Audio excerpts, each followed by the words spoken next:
Buenas tardes, muchas gracias. Muchas gracias por su interés. Mi presentación tiene que ver con un asunto de relativa actualidad, que es los futuros usos que puede albergar la fábrica de armas de La Vega en Oviedo a partir del convenio urbanístico. Por lo tanto, trataré de explicar en qué consiste la reindustrialización y qué usos cabe esperar en el futuro. Algunas pinceladas sobre los elementos patrimoniales o bienes protegidos que están en el conjunto y después algunas cuestiones de urbanismo. En relación con el contenido teórico de lo que se concibe como reindustrialización es el proceso según el cual algunos lugares, espacios que han perdido su función industrial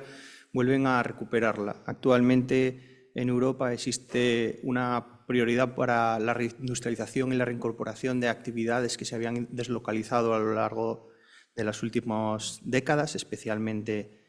desde los inicios de lo que podemos llamar la globalización o la apertura en Seattle en 1999 de la Organización Mundial del Comercio, la liberalización de mercados, etcétera. Esos factores permitieron que muchas unidades productivas se encontrasen en otros lugares del mundo, mayores beneficios por los recortes de coste, la falta de derechos laborales y las políticas medioambientales no tan exigentes como las que tenemos aquí. Del mismo modo sucede con las medioambientales, pero a raíz de los conflictos bélicos, cuestiones arancelarias que hoy se plantean, que todos conocemos, y también el impacto de la COVID-19, Europa decidió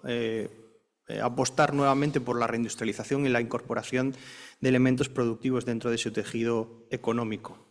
Dentro de ellos, las actividades basadas en el conocimiento, actividades culturales, actividades basadas en la innovación, son algunas de ellas, como pone de manifiesto la obra de la triple hélice, ya conocida también, abundantemente conocida, en la que la coexistencia del papel de la administración pública, la academia y el sector privado permite llevar a cabo espacios productivos innovadores basados en el conocimiento, como son los parques tecnológicos y demás espacios. En la fábrica de La Vega, actualmente se plantea una situación de cambio de uso. Esta fábrica, que nació en 1856 y que tiene, por tanto, un gran recorrido histórico y mucho valor patrimonial, cesó su actividad en el año 2012 y desde entonces ha estado dedicada a usos temporales, como quizás ya sabrán ustedes, porque en jornadas anteriores de Incuna se han realizado numerosas comunicaciones, visitas de campo, etc. Entre los usos temporales han estado, por ejemplo, la Semana del Arte Profesional, jornadas de teatro llamadas Kafka, jornadas de diseño gráfico, la Noche Blanca, la Semana de los Premios Princesa de Asturias. Es decir, ha tenido un uso como más o menos como recinto ferial, lugar de exposiciones abierto a grandes eventos. Su ubicación en el borde oriental del casco histórico de Oviedo y bien comunicado con una de las principales arterias de comunicación regional, como es la autopista A66, hoy transformada en Boulevard de Santullano, garantiza una alta accesibilidad territorial a este espacio. Tras el cese en 2012, el Ministerio de Defensa planteó la reurbanización y aprovechamiento de estos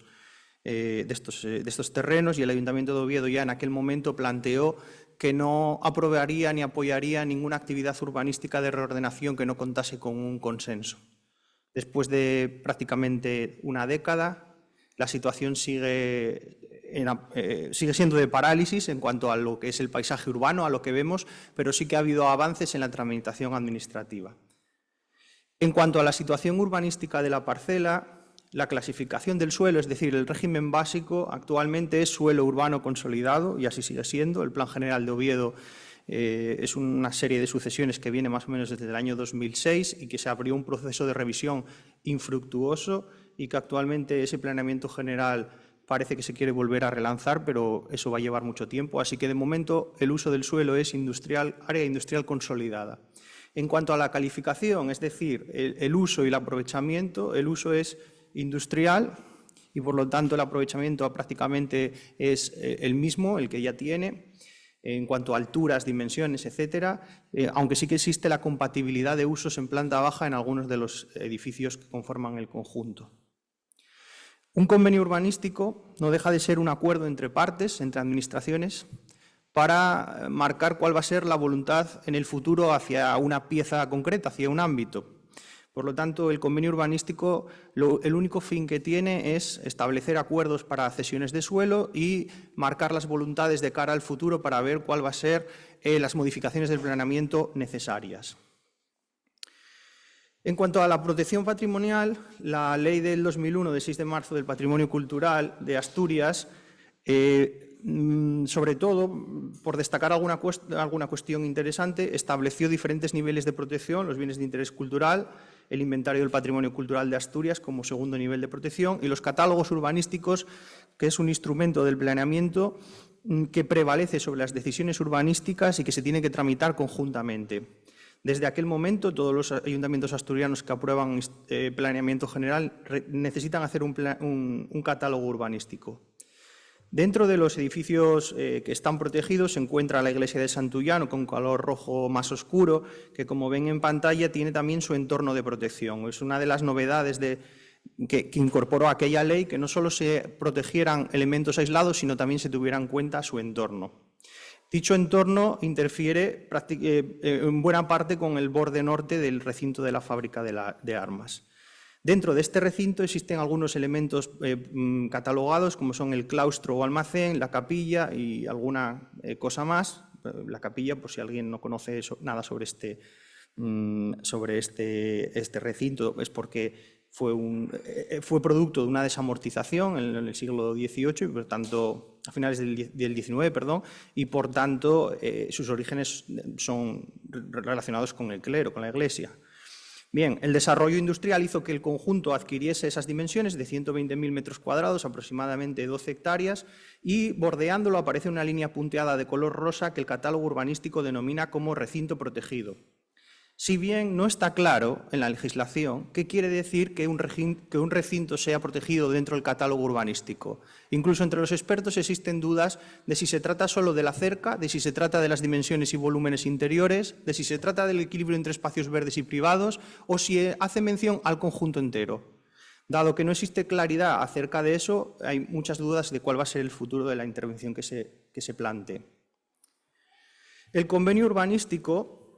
nació en 2012 al calor de diferentes, primero, campañas de información, vamos a llamarlas así, que a través de los medios los diferentes actores hacían expresas sus voluntades para esta pieza, como por ejemplo atravesar